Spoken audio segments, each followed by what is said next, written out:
Hi, I'm Donna Jordan from Jordan Fabrics. Today I'd like to try out the Buckeye Beauty pattern. This is a strip club pattern, so it's going to use a jelly roll. And I've got one here from Robert Kaufman, and this is called Sweet Pumpkin Spice, and it's all sorts of pretty fall fabrics. One thing I really like about Cozy's patterns is that they come with multiple sizes. I'm going to make the long throw. So I'm going to need 33 of the jelly roll strips, and I'm going to use a light background, a little bit lighter than what they showed there. So what I want to do is pick out the darker pieces and not use the really light ones, because some of them are so light that they won't show up very well against the background. So it's a pretty colorful group, but let's see.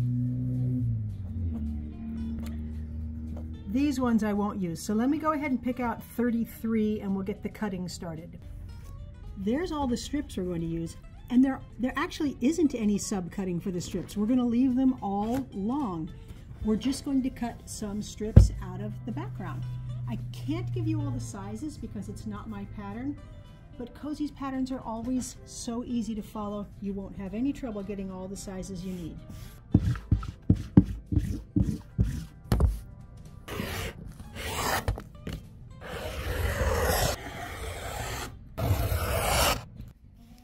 That is all the cutting we have to do, because all of the pieces are going to be made from strip units. So we're going to start making those strip units. The first thing we need is some of these strips to go with the background, and that's for all of these little squares here. So we're going to pick out some that will go there in a nice variety of colors.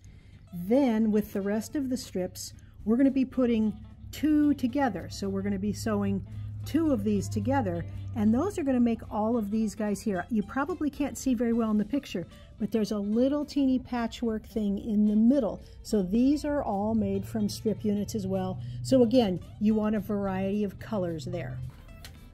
For our first strip unit, these are for the little 4 patches. We're just going to take one background and one piece from the jelly roll, put them right sides together, and just sew down one long side.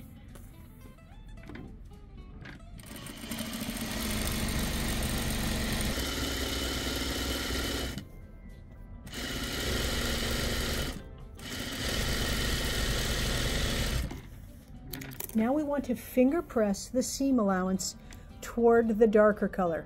For me, it's a lot easier, for some reason, if I turn it in this direction. Put the light down and then open up the dark piece. And I'm going to hold this open with the palms of my hands there, and then I'm going to pull down that seam. And so what I'm doing is finger pressing. So I want this to be all the way opened up, and then I'm just going to draw my fingernail or the pad of my finger right down that seam. And this will press it until I get to the ironing board to keep that seam allowance going the way I want. So I'm going to go ahead and do that with the rest of these strips. Even though we finger pressed, we still want to use the iron on these. So I'm just going to smooth it out with my hand, make sure it's nice and flat. And then I like to use a dry iron and then add steam. Next step is to subcut this into smaller segments. I'm going to line it up on a line on my cutting board, and then just use my blade here and cut the whole strip up into 2.5 inch wide pieces. You can save some time if you cut several all at the same time. A couple methods you can use. You can put one here, then you can put another one up here. You could actually line them all the way up your table. But what I like to do is take 2 of them and put them right sides together, because this is what we're going to use to make our next block. So I've got the seam allowances going in opposite directions here, so they're nesting, so there's not any extra bulk there. And I've lined up all the edges. And then when I cut this, let me show you what we're going to get.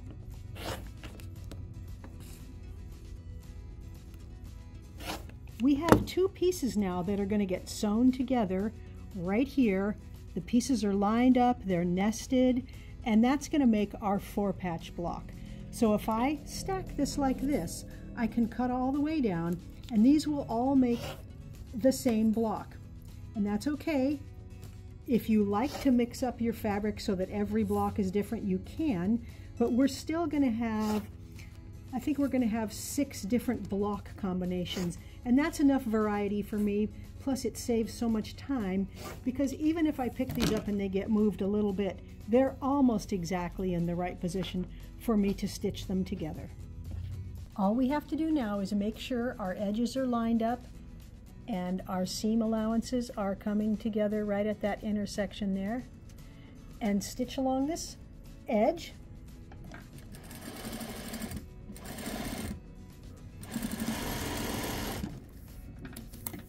And we'll finger press this to one side. It doesn't matter which side you press to. Now we've got a nice little 4-patch block there. The next step is to make the second kind of strip unit. For this one, we need 2 of these colorful strips, and I'm just going to get 2 that are different colors, and we'll sew these together along one long edge.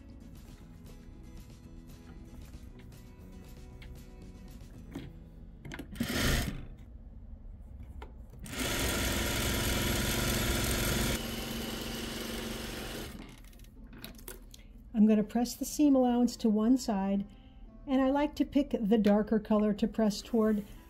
None of these, you won't be able to see through any of these, but it's a good idea to press towards the darker color all the time, because then if there's any of your seam allowances showing through, they have a much less likely chance if they're going towards the dark. There, even though I haven't ironed it, it is flat enough for me to do the next step, and I can iron it afterward. The next step is to put this strip on top of this unit here and stitch on both sides of it. 1/4 inch away from that cut edge, and you'll notice since we've got pinked edges here, the pinked part, the jaggedy part, usually sticks off a little bit.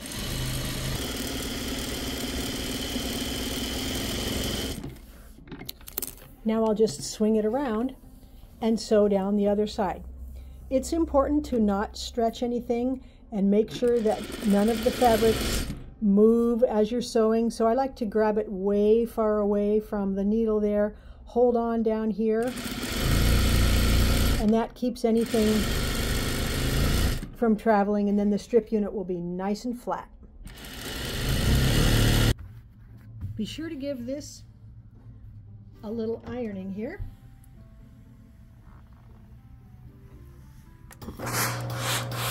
And now we can cut this, and we're going to be cutting it into triangles. The easiest way to cut it is with something called the strip tube ruler. The pattern does give you directions, if you don't have this ruler, for how to make your cuts. So I'm going to go all the way down to this far end here, and I'm going to put the 4.5 inch line on the stitching line, not on the raw edge, on the stitching line. So let me slide it down a little bit so I'm not on the seam of my mat there. I've got this line right on top of my stitching. I'm going to hold this down, move that aside, and now I basically have a half square triangle, but it's got a little bitty patchwork piece right there. Next step is to swivel your ruler around to the top edge, put that same 4.5 inch line on the stitching line, and make a new cut. Now you might be able to slide it all the way down and have it line up with this edge. If that edge doesn't look perfectly straight, you can slide it over a little bit and cut 2 times. So you can see as you go. Mine is still lined up almost exact there, so I'm going to make another cut. So here's a second square with the fabrics in opposite positions. So we've got one with the oranges, one with the peachy color there. And now we'll swivel it around again. And this time we for sure are going to have to make 2 cuts. So you can slide this all the way down so that the edge is on that cut edge, and then we'll cut here, make our second cut here, and we've got a third block here. And because we slid it all the way over, there isn't even a dog ear on that edge. There's one on this edge. Once we iron them, we will snip all of those off. Here's how these get ironed. Put the light fabric down, peel it open, and gently use your fingers to press it, keeping that diagonal seam nice and straight. Add a little bit of steam, and then trim off any dog ears. In this case, there's only one. On most of the blocks, we will have 2 dog ears. So remember, light down first, press toward the dark, trim off these guys. It'll reduce the bulk and make it easier to get the patchwork together. So I'm going to go ahead and make the rest of the strip units and get them all ironed and cut. I've got them all done, and we're going to take all of both of these kind of blocks to the sewing machine. The entire quilt is made using 2 of each block. We're going to take 2 of these and point the light ones toward the middle, and then we're going to grab 2 of these, and I'm probably going to pick ones that don't have the same color as that big strip there. So let's try this one. It's got green, but it's a different green. And then we'll use this one. And I try not to be real picky because it's not going to matter that much once the whole quilt is done. And all we have to do is sew this way and then this way. So I like to put them right sides together like this, leave that one there, slide this one over,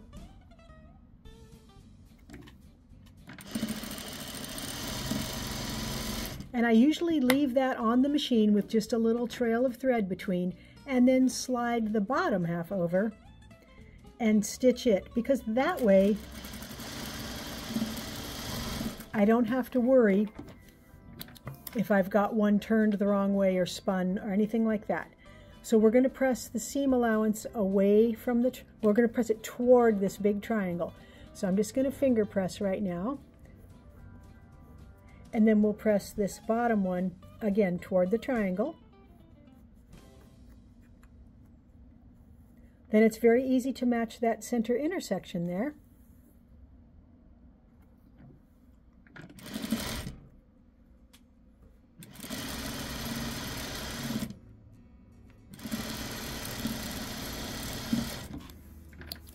And I'm going to press the seam allowance to one side. It doesn't really matter which side you press it to. I'm going to press all of them going the same way.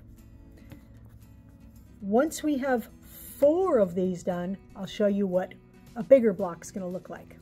To finish the quilt, you can just make all your blocks into these and lay out the quilt from there. But I find it's easier to put 4 of these together. We're going to put these squares in the middle, and it almost makes an X. And then you can take these bigger blocks and lay out your whole quilt. So that's what I'm going to do. It's pretty easy to get them sewn up. Not all of the seam allowances will nest, so you may have, like right here, you've got the seam allowances both going the same way. So it can be a little bit of a challenge to get them to match, but you can stick a pin in. You can peel it back and look.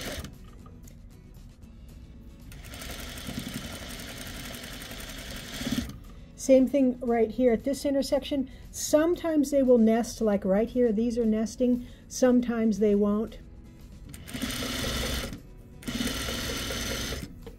And I couldn't figure out any way to get them to all nest throughout the quilt because it's just the nature of this pattern. They won't all go in opposite directions.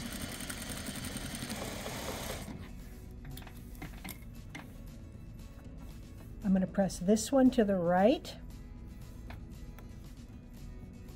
and I'm just finger pressing right now, and then this one to the left. Now when you're doing this, these blocks here are all straight grain. The grain is going the same direction as the seam, so you can pull that one pretty hard like this and it won't stretch. These blocks, the direction of the grain is all diagonal, so you want to be a little bit careful and just squash them down without stretching. So I'm just going to press it down like that.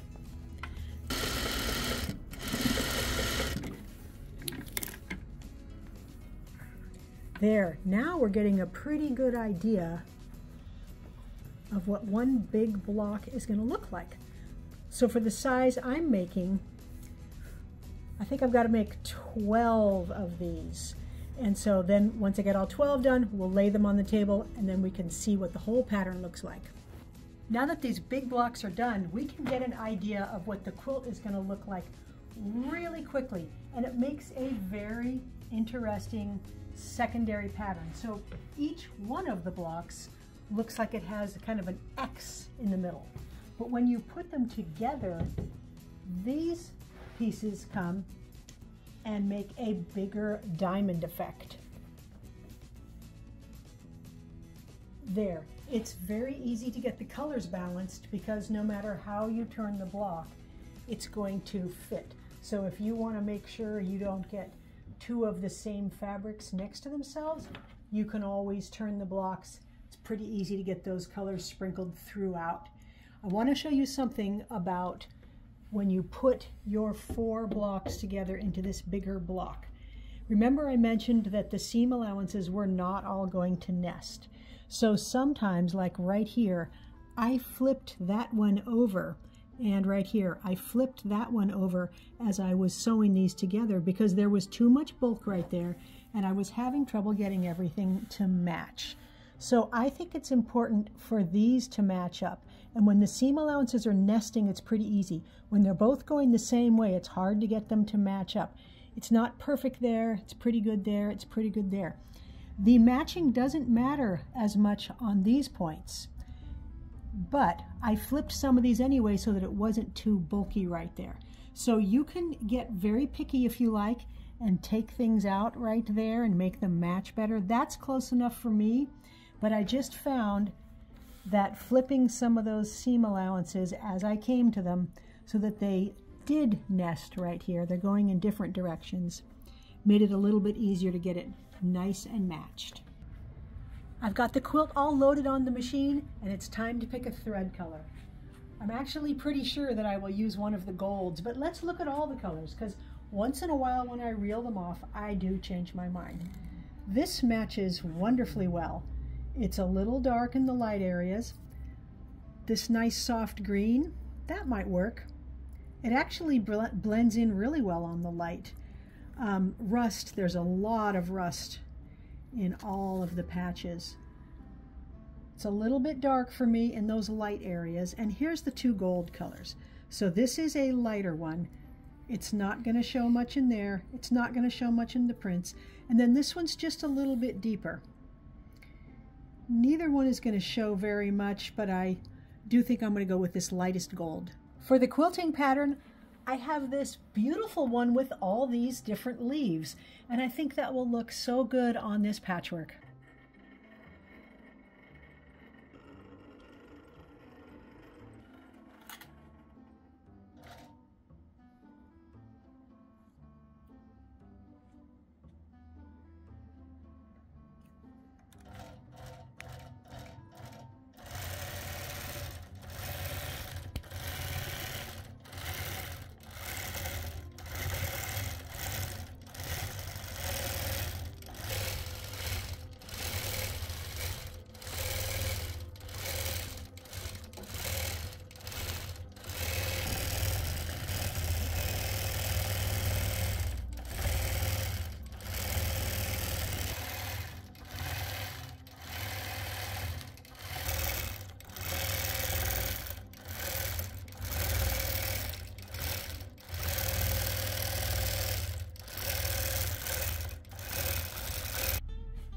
The Buckeye Beauty quilt is all done.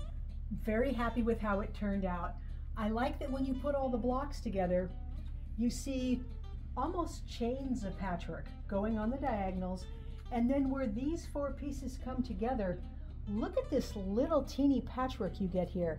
I could never make that other than when we use the strip method to make these blocks. So that really enhances it to have that little teeny patchwork. The quilting is very nice. We've got all different shapes of leaves. We've got some swirls. Now the borders, I didn't show you how I did the borders, but the borders have some cornerstones on them. So all you do is make your whole patchwork quilt. You add a plain border to each side. Then you cut this exactly the width of your quilt. Actually, you cut 4 borders exactly the width of your quilt, and on the top and bottom you add these extra pieces. For the outside border, same process, but you put a little 4 patch in the corner. The quilt was actually so fast to make that I made a second one. This is the throw size, so it's 60 by 60. These are Christmas prints called Jingle Pop. They look really good too. And I've got the gold mixed in with the black and the red and all those poinsettias. It's very vibrant.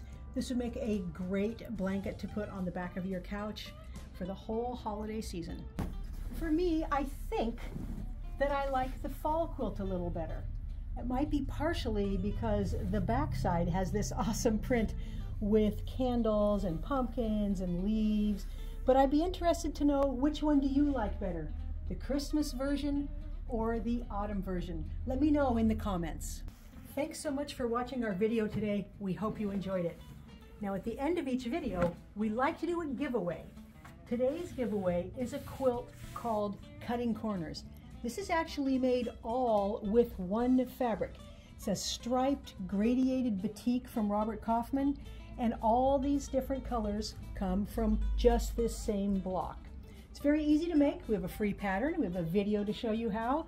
But today, you could win this one. All you have to do is click the link below this video that says giveaway and put in your name and your email address. Now, if you like our tutorials and you want to support us, the best thing you can do is subscribe to our YouTube channel. That really helps us out.